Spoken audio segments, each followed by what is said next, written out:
Shalom, puji Tuhan, kita akan masuk dalam ibadah pada hari Minggu, ibadah online yang sebentar kita akan mendengar apa yang menjadi isi hati Tuhan, tapi marilah kita bersama-sama sebelumnya kita berdoa terlebih dahulu. Terima kasih Tuhan Yesus untuk berkat yang kami akan terima pada hari ini, supaya Engkau Roh Kudus mengurapi setiap telinga yang mendengar, mengurapi bibir hamba-Mu yang Kau pakai untuk memberitakan firman-Mu, sehingga firman itu boleh menjadi bagian dari kehidupan kami, termeteraikan dalam hidup kami, bahkan kami juga melakukan sehari-hari. Tuhan berkati setiap telinga yang mendengar, di dalam nama Yesus Kristus Tuhan. Kami mengucap syukur, kami berdoa. Haleluya, amin. Puji Tuhan, kita akan membahas mengenai sebuah perikop yang luar biasa ya. Yesus menampakkan diri di jalan ke Emmaus. Di Lukas 24 ya, mulai ayat 13. Dikatakan seperti ini saudaraku. Kita semua tahu tentunya itu kejadian adalah ketika murid-murid Tuhan Yesus pada hari Minggu pagi, mereka ingin menyekar ya ke kuburan Tuhan Yesus, tapi ternyata kuburannya ditemukan terbuka dan sudah kosong. Dan Tuhan Yesus sudah tidak ditemukan lagi dalam kuburnya. Ya, heboh, semua heboh. Semua pada bingung, dan pada waktu ada dua orang murid Tuhan Yesus yang sedang melakukan perjalanan dari Yerusalem ke Emmaus. Saya akan bacakan ya mulai ayat 13, Lukas 24 ayat 13.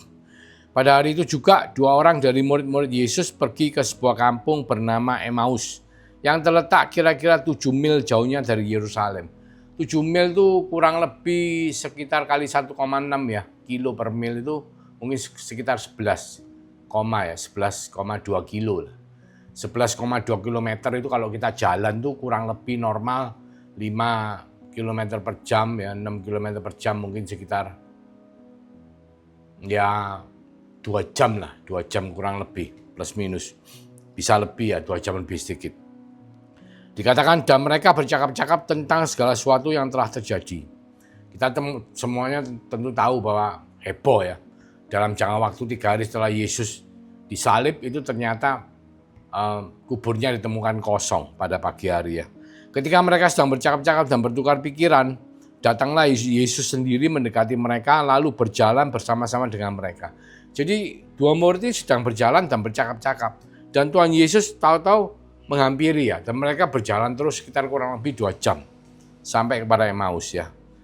Tetapi ada sesuatu menghalangi mata mereka sehingga mereka tidak dapat mengenal Dia. Jadi dua murid ini mestinya kan muridnya Tuhan, kan mereka harus mengenal. Tapi ternyata mereka tidak bisa mengenali Tuhan Yesus. Dan Yesus berkata kepada mereka, apakah yang kamu percakapkan sementara kamu berjalan? Maka berhentilah mereka dengan muka muram. Ditanya gitu mereka malah berhenti dan menunjukkan muka yang sedih ya. Seorang dari mereka namanya Kleopas menjawabnya, adakah engkau satu-satunya orang asing di Yerusalem yang tidak tahu apa yang terjadi di situ pada hari-hari belakangan ini? Katanya kepada mereka, apakah itu? Jawab mereka, apa yang terjadi dengan Yesus orang Nazaret? Dia adalah seorang nabi yang berkuasa dalam pekerjaan dan perkataan di hadapan Allah dan di depan seluruh bangsa kami. Ini sesuatu yang mungkin kelihatannya ya gimana, sebagai murid kan semua tahu, bahkan Petrus saja pada waktu mengatakan engkaulah Mesias. Dan mereka semua kumpul sekian lama, kita tentunya tahu mereka seharusnya percaya bahwa Yesus itu bukan nabi, tapi dia adalah Mesias, sang juru selamat, penebus dosa umat manusia. Tetapi baru terjadi sesuatu yang besar yang membuat mereka tidak percaya, karena mereka sebetulnya mengharap Mesias itu datang seperti seorang raja yang menyelamatkan bangsa Israel dari jajahan tentara Romawi. Jadi mereka mengharap Mesias itu datang kayak dulu Daud, wah menang perang ya, menduduki tanah Kanaan. Mungkin Mesias datang itu menyelamatkan mereka semua sehingga mereka merdeka. Menjadi bangsa yang merdeka, keluar dari jajahan tentara Romawi. Tapi yang terjadi adalah Yesus itu ditangkap, malah disalibkan dan bangkit pada hari yang ketiga. Dalam arti kata tidak ditemukan. Jadi hari ketiga itu ke kuburnya, ternyata kuburnya kosong. Tidak ada apa-apa, tapi ribut semua ya. Semua ribut ya. Terus setelah itu ayat 20, Tetapi imam-imam kepala dan pemimpin-pemimpin kami telah menyerahkan dia untuk dihukum mati dan mereka telah menyalibkannya. Padahal kami dulu mengharapkan bahwa dialah yang datang untuk membebaskan bangsa Israel. Tetapi sementara itu telah lewat 3 hari sejak semuanya itu terjadi. Ayat 22. Tapi beberapa perempuan dari kalangan kami telah mengejutkan kami. Pagi-pagi buta mereka telah pergi ke kubur dan tidak menemukan mayatnya. Lalu mereka datang dengan berita bahwa telah kelihatan kepada mereka malaikat-malaikat yang mengatakan bahwa dia hidup. Dan beberapa teman kami telah pergi ke kubur itu dan mendapati bahwa memang benar yang dikatakan perempuan-perempuan itu, tetapi dia tidak mereka lihat. Jadi Yesusnya tidak ditemukan oleh orang-orang yang datangnya menyusul. Tapi perempuan-perempuan itu ada yang ketemu dengan Tuhan Yesus. Lalu ia berkata kepada mereka, "Hai kamu orang bodoh." Yesus mengatakan, "Hai kamu orang bodoh, betapa lambannya hatimu sehingga kamu tidak percaya segala sesuatu yang telah dikatakan para nabi."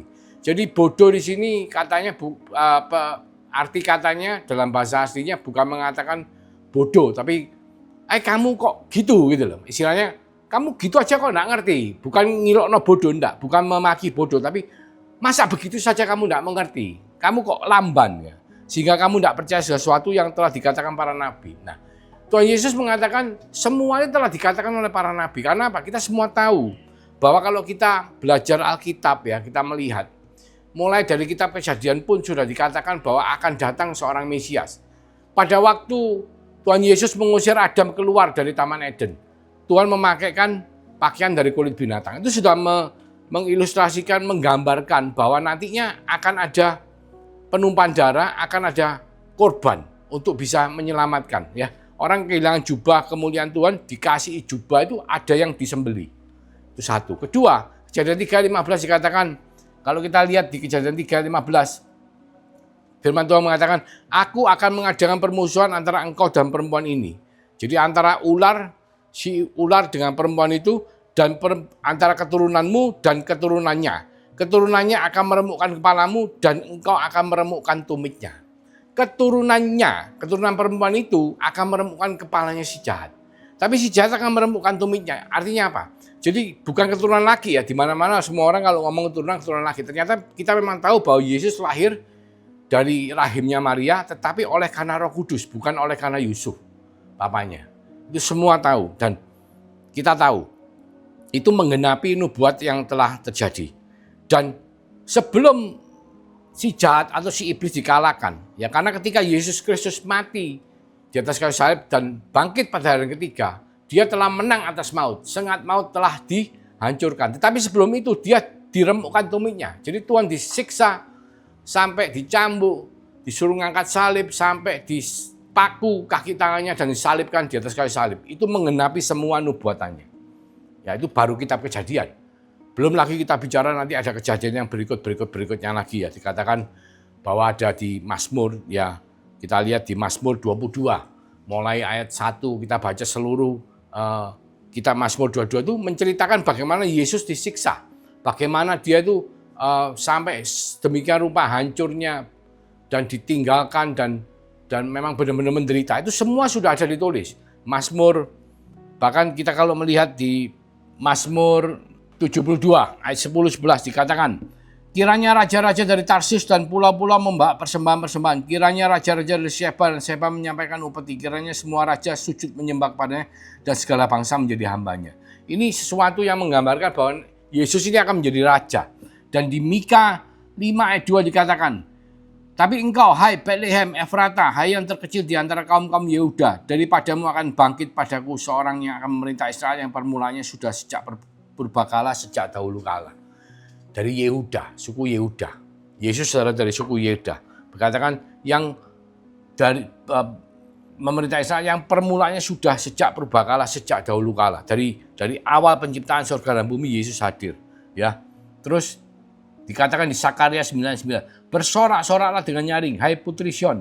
Bersorak-soraklah, hai putri Yerusalem. Lihat rajamu datang kepadamu, dia adil dan jaya. Ia lemah lembut dan mengendarai seekor keledai. Seekor keledai beban yang mudah."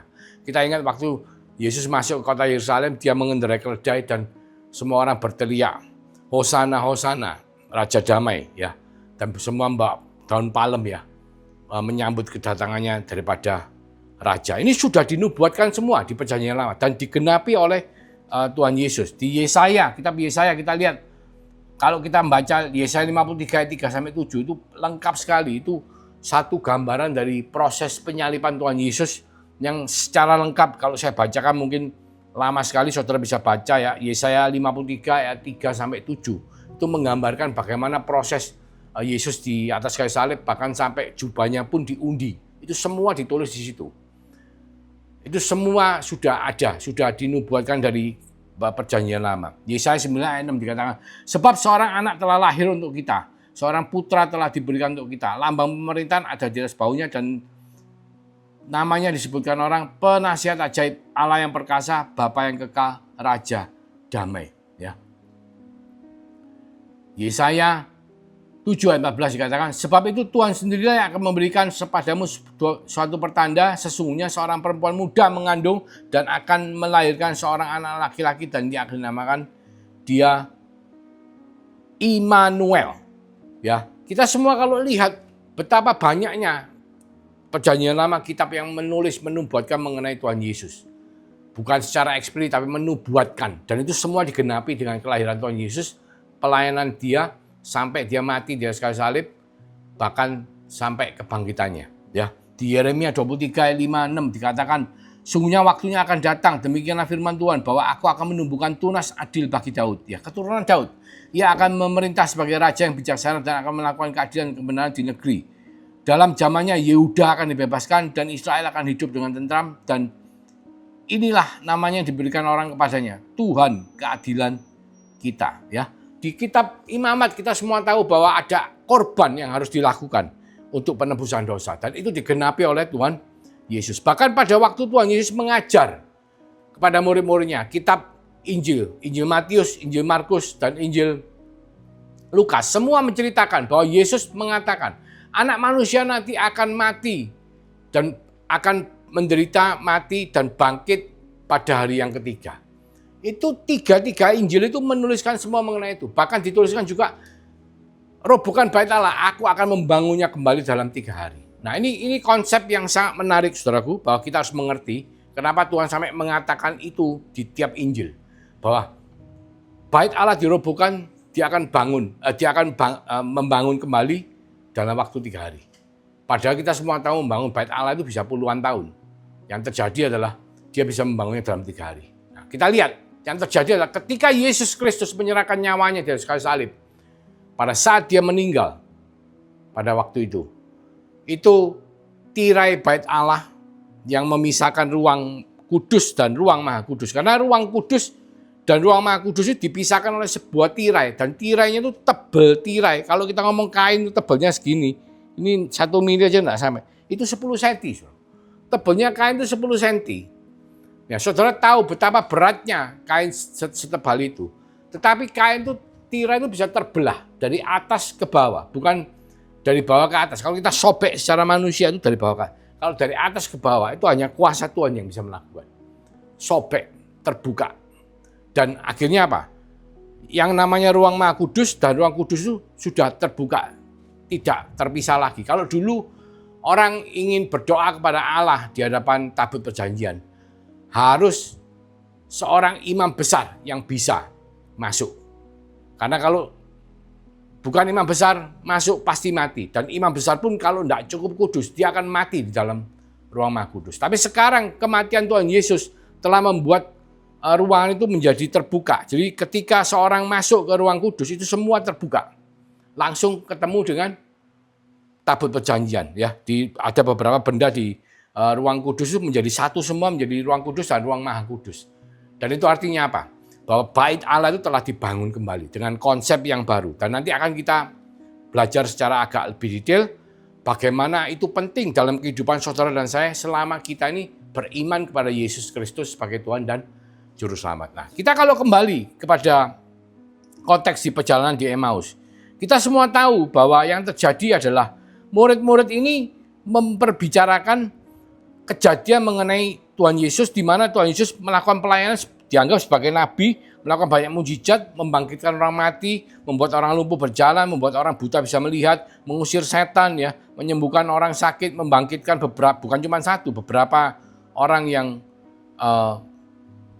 meninggal ya. Istilahnya itu suatu kejadian yang luar biasa yang mungkin Nabi pun ceritanya enggak banyak yang bisa membangkitkan orang mati ya. Tapi yang terjadi adalah setelah mereka ikut Tuhan Yesus, ternyata mereka tuh enggak bisa, iman mereka tuh enggak bisa membuat mereka tetap percaya bahwa apa yang dikatakan Tuhan Yesus, semua apa yang sudah diajarkan, bahwa anak manusia akan mati, menderita, mati dan bangkit pada hari ketiga, itu digenapi melalui kejadian yang baru saja terjadi. Karena semua orang tahu bahwa kubur Yesus ditemukan kosong. Tetapi mereka, orang-orang daripada imam besar Kayafas ini menyebarkan gosip bahwa mayat Yesus diculik. Mayat Yesus diambil keluar dari dalam kubur, diculik. Padahal kejadiannya adalah bahwa dia telah bangkit dan keluar dari kuburnya. Nah, ini sesuatu yang harus kita simak dengan sangat teliti. Bagaimana ceritanya seorang murid yang sudah ikut Tuhan Yesus 3,5 tahun, terus mengalami begitu banyak kejadian, pengukuhan demi pengukuhan, ayat demi ayat, semua pengajaran diterima. Tapi ketika terjadi sesuatu yang di luar dugaan mereka, karena mereka kan maunya Yesus datang menjadi raja, tapi tidak ngerti bahwa Yesus itu untuk bisa menang atas maut, dia harus menjalani penderitaan itu seperti yang kitab Perjanjian Lama sudah nubuatkan. Tuhan tadi kan ngomong, kita para nabi itu sudah ngomong mengenai hal ini, sudah cerita semua bahwa nanti akan terjadi hal seperti ini. Bahkan aku sudah menegaskan kepada kalian, nanti anak manusia ini akan mati, 3 hari kemudian akan bangkit. Di tiap Injil, Matius, Injil Markus, Injil Lukas ditulis. Bahkan Tuhan juga mengatakan, robohkan bait Allah, aku akan membangunnya dalam 3 hari. Itu maknanya sudah jelas sekali. Kebangkitan Yesus membuat bait Allah ini menjadi bait Allah yang baru konsepnya. Tetapi mereka masih tidak bisa percaya itu. Bahkan mereka mestinya percaya bahwa Yesus adalah Mesias, Juru Selamat. Mereka malah ngomong Yesus adalah Nabi. Nah, ini sesuatu yang perlu kita simak. Karena apa? Sebagai anak Tuhan, kita seringkali dalam kehidupan ini kalau ikut Tuhan terus kita tuh tidak betul-betul mengerti dengan apa yang harus kita percaya, dengan kasih karunia Tuhan, dengan semua yang Tuhan telah lakukan untuk saudara dan saya. Sehingga kita yang dulunya berdosa, sekarang telah dipindahkan dari kerajaan maut dalam kerajaan anaknya yang terang. Dulu yang kitanya tidak punya harapan, tapi oleh karena kematian dia di atas kayu salib dan iman kita meresponi bahwa dia adalah Tuhan dan Juru Selamat, maka kita boleh beroleh hidup yang kekal bersama-sama dengan dia. Ketika Tuhan menemukan kita masih beriman, ketika kita sudah selesai tugas kita di bumi atau kita ketemu dengan Tuhan bersama-sama di angkasa, maka kita akan bersama-sama dengan Tuhan untuk selama-lamanya. Dan konsep ini, saudaraku, semua sudah ditulis di dalam kitab Perjanjian Lama, bahkan digenapi dalam kitab Perjanjian Baru. Jadi kalau kita mau melihat Perjanjian Lama, Perjanjian Baru, kita sekarang sedang menunggu kedatangan Tuhan Yesus yang kedua. Supaya apa? Supaya digenapi semua yang telah dinubuatkan bahwa nantinya kita orang-orang kudus Tuhan, atau orang-orang yang beriman kepada Yesus Kristus sebagai Tuhan dan Juru Selamat akan memerintah bersama-sama dengan Tuhan selama 1000 tahun di dalam kerajaan 1000 tahun damai. Jadi kita lanjut ya, kita kembali ke perikop yang di Emmaus itu, kita sampai ke ayat 26. Dikatakan, bukankah Mesias harus menderita semuanya itu untuk masuk ke dalam kemuliaannya? Jadi sebetulnya kalau kita retrace kembali, semua itu sudah dinyatakan oleh Tuhan kepada mereka semua. Mereka yang kehilangan kepercayaannya sehingga membuat mereka tidak bisa melihat bahwa itu semua sudah on the right track. Sebetulnya Tuhan sudah menubuatkan itu semua, mengatakan itu semua kepada mereka. Nah, dikatakan di ayat 27 dikatakan, lalu ia menjelaskan kepada mereka apa yang tertulis tentang dia dalam seluruh kitab suci, mulai dari kitab-kitab Musa dan segala kitab nabi-nabi. Jadi mungkin jauh lebih lengkap daripada apa yang barusan saya ungkapkan kepada saudara. Ayat-ayatnya itu jauh lebih banyak. Karena kalau kita mau teliti, begitu banyak. Karena semua kitab para nabi, Pentateuch, ya, 5 kitab, dan semua nabi besar, nabi kecil, semua itu ditulis. Arahnya cuma satu, menubuatkan kedatangan Mesias, Sang Juru Selamat. Yaitu apa? Tuhan Yesus Kristus. Dan itu semua digenapi, saudara. Semua digenapi. Apa yang telah dinubuatkan itu semua digenapi. Kecuali kedatangan Tuhan Yesus yang untuk kedua kalinya. Jadi perjanjian lama sudah menulis itu semua dan Tuhan menjelaskan kepada mereka. Nah, kita bisa bayangkan perjalanan selama 2 jam. Jadi Tuhan punya banyak waktu untuk menjelaskan kepada mereka satu persatu.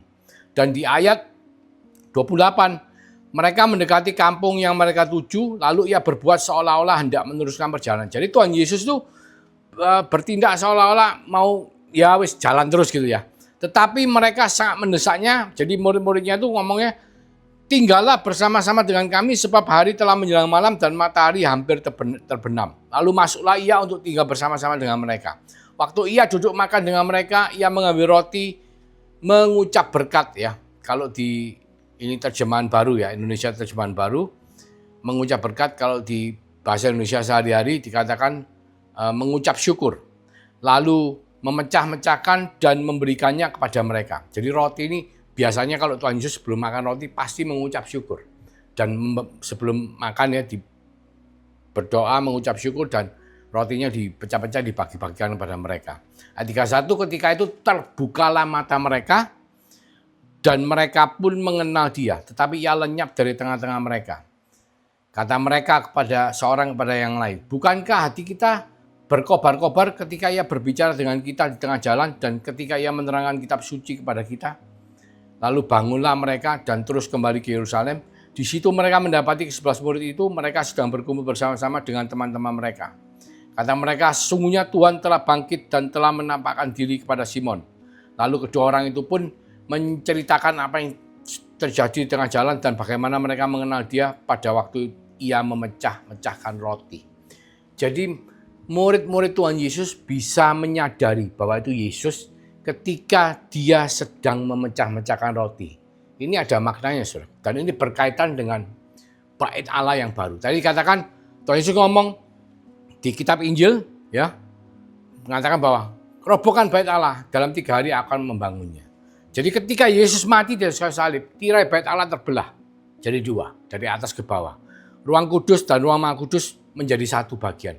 Jadi ketika seorang masuk ke dalam bait Allah, dia langsung dari pelataran masuk ke ruang kudus itu langsung ketemu dengan Allah. Karena ruang kudus dan ruang maha kudus menjadi 1. Dan itu yang dikatakan. Dan ketika dia memecah-mecah roti, dia mengucap syukur. Saudara tahu di Mazmur 100 ayat 4 dikatakan bahwa firman Tuhan mengatakan, kita lebih baik membaca ya, karena ini penting sekali. Mazmur 100 ayat 4. Masuklah melalui pintu gerbangnya dengan nyanyian syukur, ke dalam pelatarannya dengan puji-pujian. Bersyukurlah kepada dan pujilah namanya. Jadi setiap orang yang masuk ke bait Allah, mereka itu membuka pintu gerbangnya dengan ucapan syukur. Jadi saudara kalau mau masuk ke bait Allah, saudara kalau mau ketemu Tuhan, itu ada proses yang saudara harus lalui. Memang karena kematian Yesus Kristus di atas kayu salib dan kebangkitannya pada hari ketiga dan meterai Roh Kudus dalam hidup saudara dan saya yang beriman kepada Tuhan, membuat kita tuh langsung ketika kita berdoa kita menghampiri tahta kasih karunia Tuhan. Tetapi secara prosedur itu tetap saudara harus masuk melalui pintu gerbang dengan nyanyian syukur, dengan ucapan syukur, dan kita proses berjalan sampai saudara masuk ke ruang kudus menghampiri tahta kasih karunia karena iman saudara dan saya kepada Yesus Kristus sebagai Tuhan dan Juru Selamat. Nah, ini kuncinya adalah apa? Banyak dari kita tuh, hidup kita tuh tidak dipenuhi oleh ucapan syukur. Padahal saudara, apapun yang saudara lakukan, Tuhan menjanjikan pada saudara dan saya bahwa apa? Tidak ada satupun yang bisa memisahkan kasih Tuhan sama kita. Tidak ada satupun. Jadi apapun yang terjadi ketika kita sudah mengalami kelahiran baru dan iman kita kepada Tuhan akan tetap kokoh. Karena apa? Tuhan telah memeteraikan rohnya, Roh Kudus. Roh Kudus adalah roh Allah yang berdiam di dalam tubuh kita. Jadi tubuh kita ini bait Allah sehingga membuat kita ini menghampiri tahta kasih karunia dengan penuh keberanian. Karena apa? Karena darah Yesus, penebusan pendamaian Yesus telah menutup bungkus segala ketidakkudusan kita dan membuat kita layak untuk bertemu dengan Allah Bapa. Dan itu adalah kuncinya satu. Kita hidup dengan ucapan syukur. Apapun yang terjadi. Percaya. Roma 8 ayat 28. Allah turut bekerja. Atau dikatakan dalam versi bahasa Inggrisnya bahwa Allah bisa menggunakan segala sesuatu untuk kebaikan daripada orang-orang yang mengasihi Dia. Yang terpanggil sesuai dengan rencananya. Yaitu siapa? Saudara dan saya. Jadi ketika kita hidup, kita dipenuhi oleh ucapan syukur. Kita percaya apapun yang sedang kita alami, penderitaan apapun, janji Tuhan tetap ya dan amin. Bahwa kita semua telah menjadi lebih daripada orang-orang yang menang. Dan tidak ada satupun yang bisa memisahkan kita dengan Allah. Karena kasih itu sudah dinyatakan dalam kehidupan kita. Melalui apa? Melalui materai Roh Kudus. Yang menyatakan bahwa kematian dan kebangkitan Tuhan adalah untuk penebusan dosa saudara dan saya. Yang beriman kepada Dia sebagai Mesias, Sang Juru Selamat. Jadi kuncinya adalah, ayo kita belajar untuk hidup bersyukur. Supaya apa? Supaya ketika datang masalah yang membuat penglihatan kita, panca indera kita, kehidupan kita tergoncang. Tetapi iman kita tetap kokoh dalam Dia. Karena apa? Karena dengan iman itu, dengan hidup yang dipenuhi oleh ucapan syukur, maka kita langsung menghampiri tahta kasih karunia Tuhan. Kalau di dalam konteks perjalanan ke Emmaus, mereka langsung bisa mengenali Tuhan. Dalam konteks kehidupan saudara dan saya, kita langsung bisa mendengar tuntunan pimpinan Tuhan. Kita langsung bisa taat kepada Tuhan. Kita langsung bisa merasakan bahwa Tuhan turut peduli, turut campur. Immanuel selalu menyertai, memberkati kita, melindungi kita. Sehingga kita tidak perlu takut dan gentar untuk menghadapi kehidupan kita ke depan. Dan itu yang Tuhan mau. Ya, perjalanan ke Emmaus seharusnya membuat saudara dan saya sadar bahwa hidup kita harus dipenuhi oleh ucapan syukur. Karena apa? Karena Yesus menghampiri kita, bahkan diam di dalam kita. Roh Kudus, Roh Allah, Roh yang ada dalam Yesus sendiri, juga Roh yang sama yang ada dalam kehidupan saudara dan saya, yang menyertai kita untuk selama-lamanya. Jangan takut, jangan gentar, tapi bersyukurlah oleh kasih karunia anugerah Tuhan yang telah saudara dan saya terima, yang akan menyertai kita sampai selama-lamanya. Mari kita berdoa. Terima kasih Tuhan mengingatkan setiap daripada kami bahwa firman-Mu adalah ya dan amin. Bahwa kebenaran yang harus kita percaya bukan kebenaran dari kehidupan yang kita lihat, tapi kebenaran yang daripada firman Tuhan yang kita imani. Sehingga oleh iman itu Tuhan, maka hidup kami sudah Engkau tentukan, yaitu apa? Menjadi lebih daripada orang-orang yang menang. Tapi kami harus tetap hidup di dalam ucapan syukur. Hidup selalu bersyukur. Karena kasih karunia anugerah-Mu bukan karena perbuatan kita. Kita semua telah dapat masa depan yang begitu luar biasa bersama-sama dengan Engkau. Yang mana Engkau telah memberikan berkat yang daripada Allah Bapa melalui kasih karunia pada Tuhan Yesus Kristus. Dengan materai Roh Kudus yang menyertai, memberkati, melindungi, menuntun setiap daripada kami Immanuel. Sampai Engkau datang kedua kalinya, bahkan sampai Maranatha. Di dalam nama Tuhan Yesus Kristus, kami semua sama-sama percaya, mengucap syukur, dan mengatakan haleluya, amin. Tuhan Yesus memberkati.